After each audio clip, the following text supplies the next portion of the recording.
রাজ্য জুড়ে পুজোর আমেজ। মণ্ডপে মণ্ডপে পৌঁছে গিয়েছে প্রতিমা, জ্বলে উঠেছে আলোর রোশনাই। কিন্তু উৎসবের আবহে আন্দোলনের ঝাঁজ আরও বাড়াচ্ছেন চিকিৎসকেরা।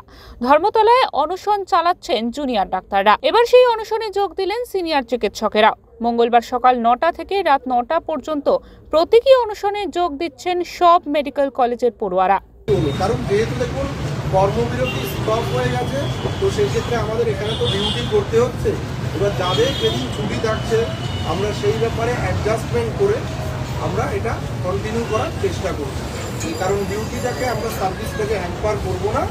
এবার যাদের যেদিন অফ থাকছে, এবার দেখুন আমাদের অফ মানে কি, ডিউটি করার পরে কেউ 24 ঘন্টা কেউ 36 ঘন্টা ডিউটি করার পরে তারা কিন্তু যে একদিনের ছুটি পাচ্ছে সেই ছুটিটাকে ইউটিলাইজ করছে। আমিও ডিউটি করার পরে আমার যে ছুটির দিন, যেদিন হয়তো আমার রেস্ট থাকা উচিত, আমি সেই দিন থেকে ইউটিলাইজ করছি এবং বাকিরাও তাই করছে।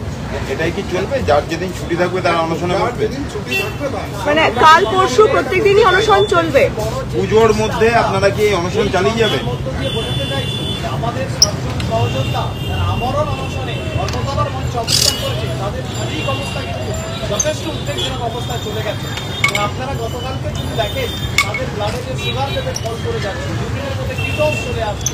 আরজিকর এনআরএস সাগর দত্ত মেডিকেল কলেজের জুনিয়র চিকিৎসকেদের একাংশ 12 ঘন্টার অনশনে বসছেন। 12 ঘন্টার প্রতীকী অনশনে থাকছেন জেপিডির সিনিয়র চিকিৎসকেরা।